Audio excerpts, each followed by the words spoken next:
Traffic police દ્વારા રિક્ષામાં કરાઈ રહેલી દંડની કાર્યવાહી દરમિયાન વિડીયો બનાવનાર એડવોકેટ મેહુલ બોગરા પર ટીઆરબી જવાન સાજન ભરવાડ દ્વારા કરાયેલા જીવલેણ હુમલાને લઈને એડવોકેટ મેહુલ બોગરા હોસ્પિટલમાં G24 ન્યૂઝ સાથે વાત કરી હતી અને આવા હુમલાઓથી ડરવાનું નથી તેમ કહી ફરી આવા ભ્રષ્ટાચારીઓને ઉજાગર કરીશ તેવી વાત કહી હતી। સાંભળો શું કહે છે એડવોકેટ મેહુલ બોગરા। નમસ્કાર દર્શક મિત્રો, G24 ન્યૂઝ ચેનલની ટીમ ખાસ કરીને સ્મીમેર હોસ્પિટલમાં આવી છે, જ્યાં એડવોકેટ મેહુલ બોગરાને લોહીલુહાણ હાલતમાં લાવ્યા હતા તે હોસ્પિટલમાં દાખલ કરવામાં આવ્યો છે। એ આપણે તેમને મળીએ। નમસ્કાર મેહુલભાઈ। નમસ્કાર।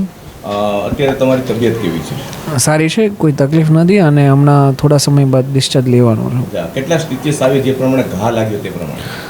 પહેલાં તો એમનો જે ઘા હતો એ મારી નાખવાના ઈરાદે જ હતો। ઉપરા છાપરી ઘા માર્યા હતા મારા માથા ઉપર। ઘણા બધા લોકોએ ત્યાં જણાવ્યું હતું કે ભાઈ રહેવા દો, આ રીતે ઘા ના મરાય, મરી જાય વ્યક્તિ। એમ છતાં એમણે ઉપરા છાપરી ઘા મારવાનું ચાલુ રાખ્યું હતું, પરંતુ સદનસીબે કહેવાય ને કે બચી ગયો છું। માથામાં 3 સ્ટીચીસ છે, થોડું ઘણું છે, ચક્કર જેવું આ છે, પણ એમાંથી કોઈ ફરક નથી પડતો। નાની મોટી ઈજાઓ થયા કરે જિંદગીમાં, જે લડાઈ છે એ ચાલુ રહેશે। એમાં રિપોર્ટમાં શું આવ્યું? એ બધા જે રિપોર્ટ છે બરાબર, એ બધા અત્યારે ડૉક્ટર પાસે છે અને મને એ બધી કોઈ જાણકારી જે મેં કંઈ લીધી નથી, એટલે ખ્યાલ નથી એ બાબતે બધી। તમે હમણાં કહી રહ્યા છો કે તમને ડિસ્ચાર્જ આપવામાં આવી રહ્યો છે અને પાછું તમે એમ પણ કીધું કે કદાચ ચક્કર કેવું કદું આવે, આ બધું આવવા છતાં પણ ડિસ્ચાર્જ શા માટે આપે છે? ડિસ્ચાર્જ હું લઈ રહ્યો છું। એનો તકલીફ એ છે કે ઘણા બધા કામો કરવાના છે, જે બી આમાં સંડોવાયેલા છે એમને કહીને છોડવાના નથી, અને નાની મોટી વાતો હું કન્સિડર કરતો નથી। ઠીક છે, જિંદગી છે, તકલીફો પડે, પણ લડવાનું છે અને લડાઈ ચાલુ રાખવાની છે। એટલે જો હું અહીંયાથી નીકળીશ તો જે બી લોકો છે આમાં સંડોવાયેલા એમને એક્સપોઝ કરી શકીશ। એટલે જલ્દીથી નીકળીએ તો પછી બાકીના કામ જે પ્રોસેસ છે એ બોલવા કરતાં કરવામાં વધારે મજા છે, એ કરીએ। એટલે મેહુલભાઈ, કંઈ જૂની દુશ્મની સાજન ભરવાડ સાથે આપણી કોઈ હારે દુશ્મની હોતી નથી। મારી દુશ્મની એક જ વસ્તુ સામે છે, એ છે ભ્રષ્ટાચાર, કરપ્શન, બેઈમાન, સત્તાનો દુરુપયોગ કરવાવાળા, આ તમામ હાથે। હવે સાજન ભરવાડ કોણ છે કોણ નહીં એની મને કોઈ ખબર જ નહોતી 1 મહિના પહેલાં। પછી આ સમગ્ર રેકેટ મારી સામે આવ્યું હતું કે જે હપ્તાખોરીનું રેકેટ થાય છે, અને ત્યારબાદ ખ્યાલ આવ્યા બાદ એમને વોર્નિંગ આપી કે ભાઈ હપ્તાખોરી બંધ કરી દેજો। એટલે મારી તો કોઈ અંગત દુશ્મનાવટ નહોતી। જો મારી દુશ્મનાવટ હોત તો ધોકા લઈને તો હું ન ગયો હોત લાઈવ કરવા।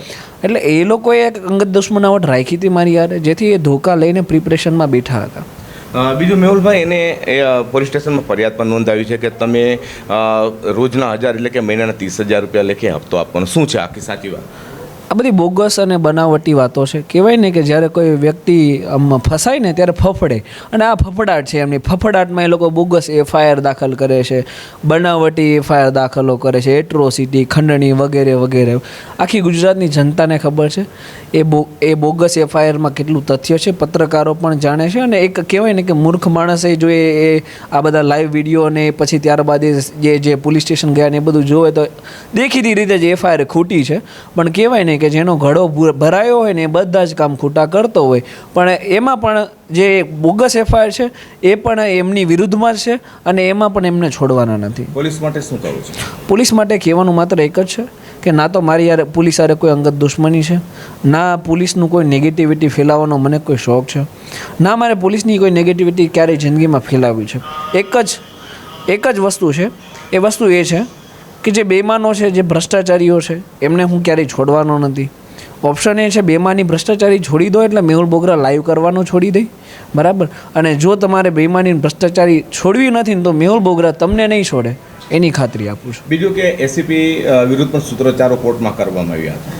હાજી, એ બધું વિડીયોમાં માહિતી આવી, પણ હવે વકીલોનો રોષ છે, એમાં તો મેહુલ બોગરા શું કરી શકે? દર્શક મિત્રો માટે શું સંદેશો છે? દર્શક મિત્રો માટે બસ એક જ સંદેશો છે કે આવા નાના મોટા હુમલાઓ થયા કરે એનાથી ના મને ડરવાની જરૂર છે, ના દર્શક મિત્રોને ડરવાની જરૂર છે। જાગૃત થવાનું છે, બરાબર। અને જાગૃતતામાં મેહુલ બોગરા તમારી સાથે છે। જેટલા પણ આ બેમાનો છે, જેટલા પણ આ ભ્રષ્ટાચારીઓ છે, બરાબર, એને જે બી હુમલા કરવા પડે, 1-2 નાના મોટા હુમલાથી કે આપણા આત્મવિશ્વાસમાં કોઈ કમી ના આવે, આપણે ડબલ જોશથી સામે પડવાનું છે, અને હવે ડબલ અવાજથી આ બેમાનો અને ભ્રષ્ટાચારીઓને છોડવાના નથી। મેહુલ બોગરા કહી રહ્યા છે કે મને ડર નથી, અને આમે ઘાયલ થયેલી વ્યક્તિ વધુ બમણા જોશથી રોડ પર આવશે તેમાં કોઈ શંકાને સ્થાન નથી। G24 ચેનલ માટે હું પ્રકાશ વાળા કહેવાનો વિજય મકવાણા સાથે સ્મીમેર હોસ્પિટલ, સુરત।